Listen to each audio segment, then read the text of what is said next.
माननीय अध्यक्ष जी, अरे सुनो सुनो, मैं बताता हूँ ना 22 में, सुनो ना प्लीज, धैर्य रखकर सुनो, हमने आपको नहीं टोका है, सुनना पड़ेगा भाई, ऐसे नहीं चलेगा। माननीय अध्यक्ष जी, नहीं, पर बैठे बैठे मत बोलिए आप भी। माननीय अध्यक्ष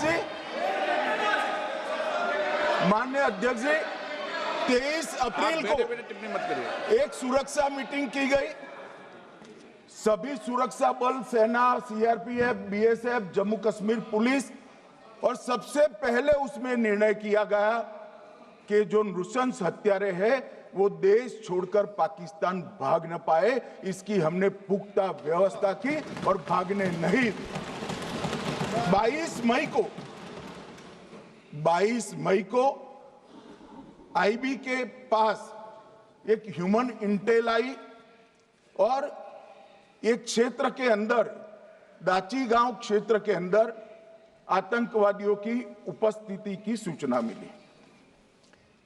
आईबी और सेना द्वारा दाचीकाम क्षेत्र में अल्ट्रा सिग्नल कैप्चर करने के लिए जो इंस्ट्रूमेंट हमारी एजेंसियों ने बनाए हैं, इसके द्वारा इस सूचना को पुख्ता करने के लिए मई से 22 जुलाई तक लगातार प्रयास किए गए। ठंड में ऊंचाइयों पर हमारे सेना के अधिकारी पैदल इनके सिग्नल प्राप्त करने के लिए घूमते रहे, आईबी के अफसर भी घूमते रहे, सीआरपीएफ भी घूमती रही, और मान्यवर 22 जुलाई को हमें सफलता मिली। सेंसर्स के माध्यम से आतंकवादी होने की पुष्टि मिल गई। तब 4 पैरा जो हमारी सेना का एक हिस्सा है, उसकी नेतृत्व में 4 पैरा के जवान, सीआरपीएफ के जवान और जम्मू कश्मीर पुलिस के जवान मान्यवर एक साथ ये आतंकवादियों को घेरने का काम किया। सेना, सीआरपीएफ, जम्मू कश्मीर पुलिस की मीटिंग भी की गई।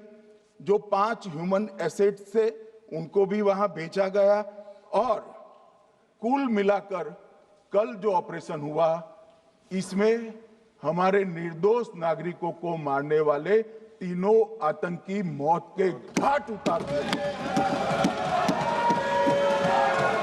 मान्यवर, तीनों के नाम मैंने बताए हैं, सुलेमान उर्फे फैजल जट, अफगान और जिब्रान।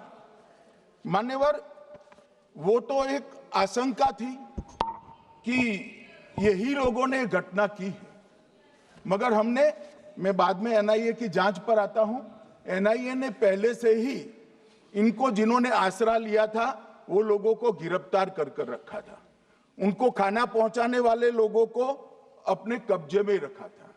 तो जब आतंकवादियों के शव श्रीनगर आए, इनसे पहचान कराई गई, 4 लोगों ने पहचान लिया, यही 3 लोग थे जिन्होंने पहलगांव में आतंकी घटना को,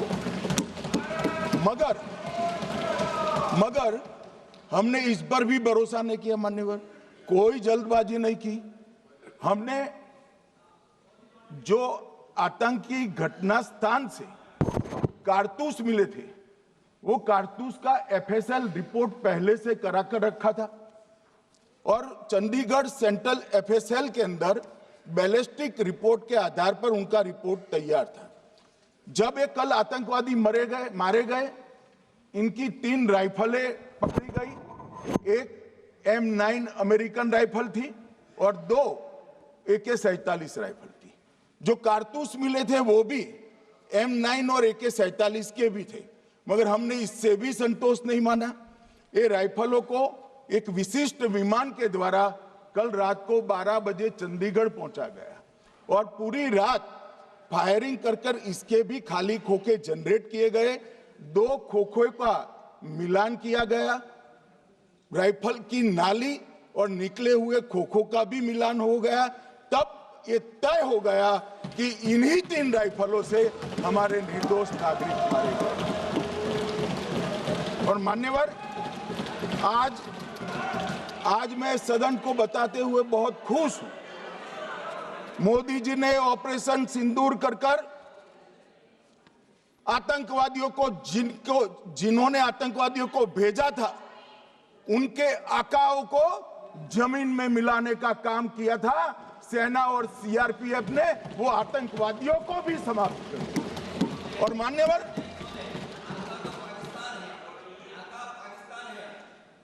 कौन पाकिस्तान से आपकी बात होती है क्या? अरे बैठ जाओ बैठ जाओ बैठ जाओ भाई।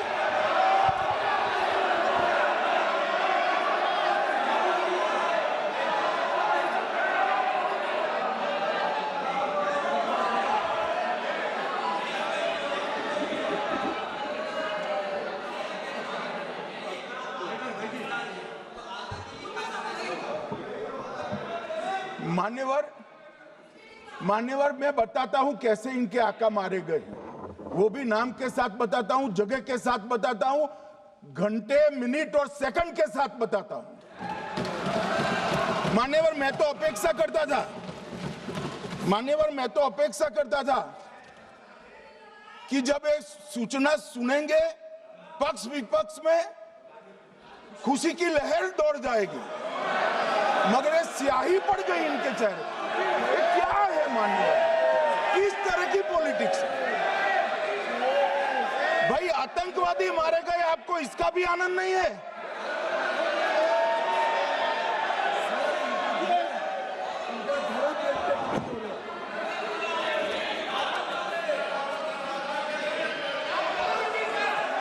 अखिलेश जी बैठ जाइए, मेरा पूरा जवाब सुनिए, आपका सब जवाब आ जाएगा।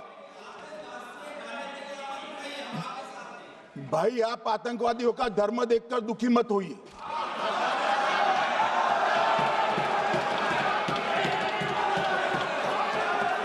अखिलेश बैठ जाइए यार।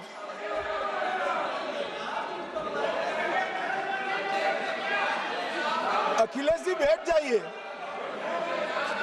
मान्यवर किसी को संशय रखने की जरूरत नहीं है।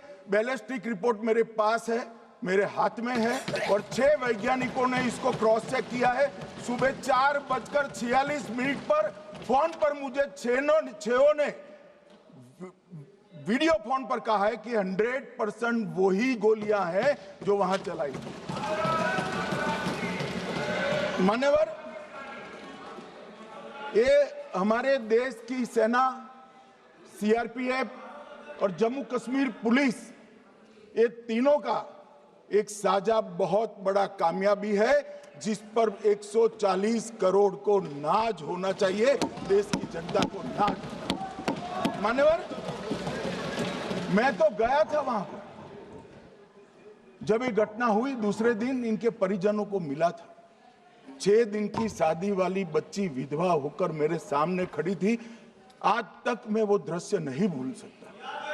मगर आज सारे परिजनों को मैं कहना चाहता हूं कि मोदी जी ने ऑपरेशन सिंदूर से भेजने वालों को भी मारा, और हमारे सुरक्षा बलों ने जिनको भेजा था उनको भी मारा, और एक ऐसा सबक सिखाया है कि आने वाले कई दिनों तक कोई ऐसी हिम्मत नहीं कर पाएगा।